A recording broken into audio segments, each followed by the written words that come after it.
Hi, my name is Rod and welcome to the Orca Boat Shop. I do repairs, restorations on small wooden boats, build new boats, and sell online lots of parts and pieces for home builders who are doing either new builds or restorations of their own. So please check us out on the website at orcaboats.ca with a link right down there in the description. Today is a milestone day. We're actually attaching the deck to the hull. So the deck was all finished, all the fittings are in it, the cockpit's done, the hull was done a while back. All I've had to do is to make sure that the two fit together nice and tightly, which meant taking it off, taking and putting it back on, taking it off, planing down, sanding edges, so that when these two edges are pressed together, there's only just a fine hair of a gap between the two, which will be filled with epoxy anyways. I'm going to be taping down the hull to the deck, the deck to the hull, using fiber reinforced tape. You cannot tear it. It sticks really well to the fiberglass surface and will hold for 24, 48 hours. You want to get it off soon afterwards, otherwise if it gets a little wet or it gets a little bit in the sun and melts a little bit, it's really a bear to get it off later. So I'm not going to do much explanation while I put this onto here, because it's a lot of grunt work. Now I'm fortunate in that the hull actually fits quite nicely to the deck.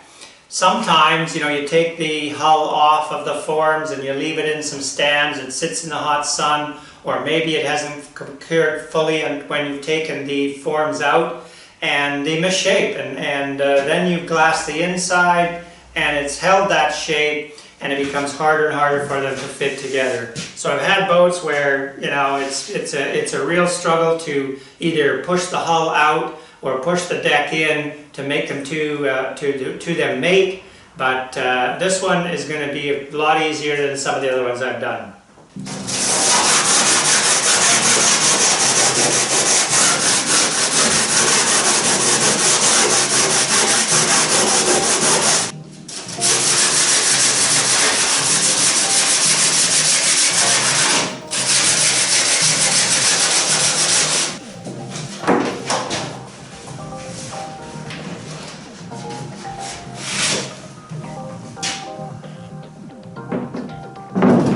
So the first thing to do is to kind of line up the ends, making sure that it's not too much forward or aft. So I'm just feeling here, and I'll go and check the other end. It's sitting on the hull, but is it in the right position?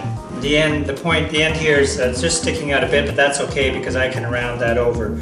So making sure that this is not going to move forward now, I'm going to tape down the ends here as tight as possible, and then I'll work my way from the middle to the ends on both sides. I'm just going to put a few bits of tape here and there so that this thing is not going to slide forward and aft or back and forth, side to side. Now the nice little thing to do here is tuck a little tab underneath here without sticking the very end on. It'll be easy to grab onto it when it comes time to remove the tape.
I will be running a 2-inch wide fiberglass tape down the inside seams first, but the tape is never going to make it right to the end. I'm just not going to be able to get in there with tools, whatever.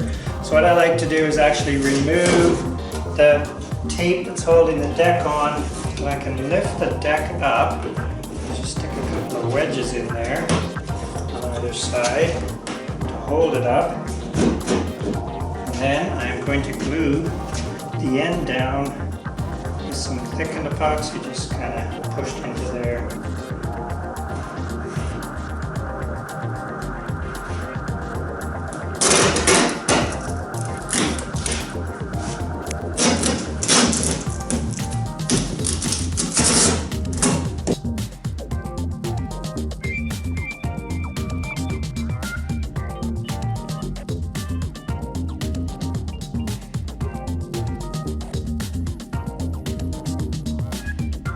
With the deck taped to the hull, I run a piece of masking tape down the seam just to prevent any epoxy from running out onto my hull or my deck, just reduces cleanup later.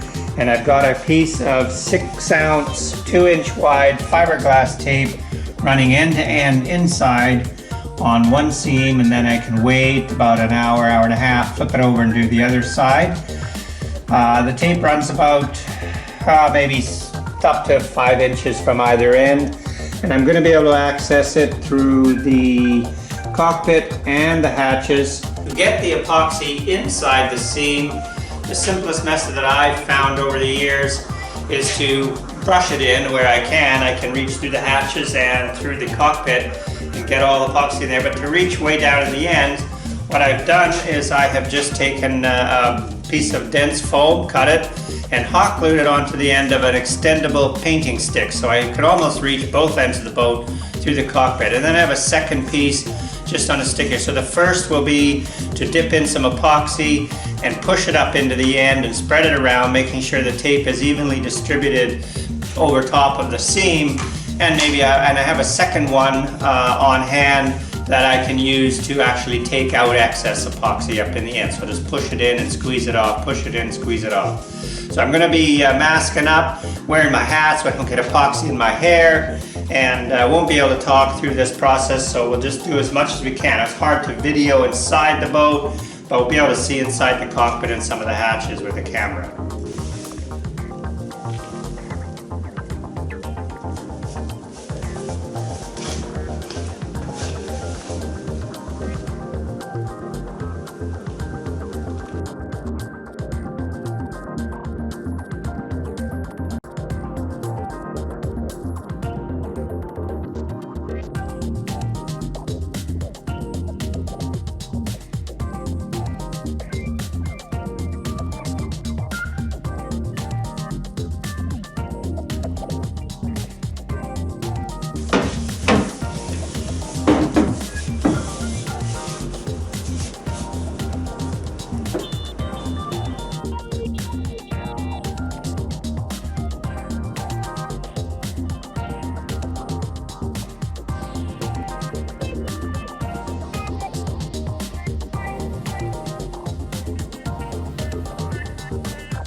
With both inside seams on the kayak done, I've now taken all the tape off and I've done the outside seams. In the meantime, I've also glued up a couple of panels of some scrap cedar strips and glass both sides with 4 ounces. These will be used for the bulkheads.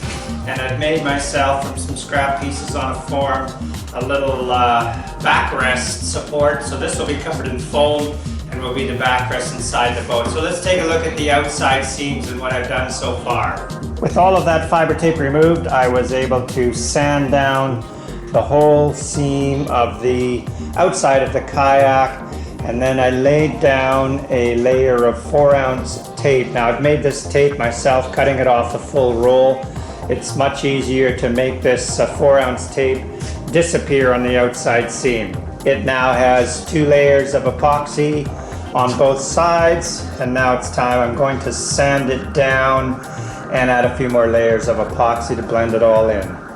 At the same time as I add a couple more layers of epoxy to the outside seam, I'm going to grind down the rough edges of that 6-ounce fiberglass tape that's on the inside seam on the opposite side, and add a couple more coats of epoxy in there. Now I won't be able to reach into the ends of the boat to sand that down, but we'll reach as far as I can.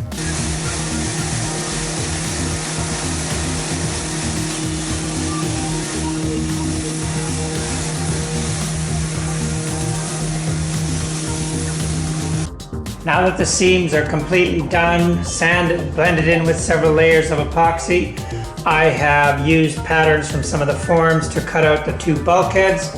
Those have gone in and they are glued in with thickened epoxy. The customer also wanted some thigh braces for knees, so I made those out of some leftover Paduke and yellow cedar, and I made them to match the pattern on the front of the deck.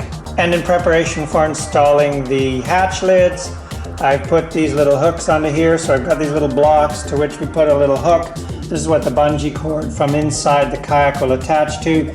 I've also added a pad-eye here. That would be just for a leash, because we don't want to lose the hatch lid or have it drop on the ground or have someone step on it. Inside the kayak for footrest, we're installing the Select standard foot pedals with mounting studs. So I just kind of disassembled the parts and pieces, and inside the kayak have installed the mounting studs. The mounting studs are installed inside, a pair for each side of the foot braces, and just using the rail itself to make sure that the studs are in the right correction. So they are glued in with epoxy, and then several layers of epoxy and fiberglass over top of the base.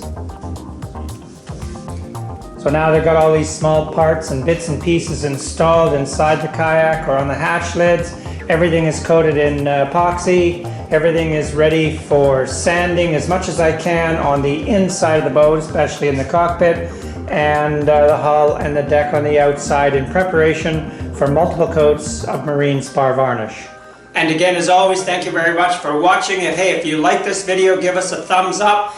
And maybe consider becoming a subscriber, because lots of videos coming out of the shop as new builds happen and restorations are undertaken.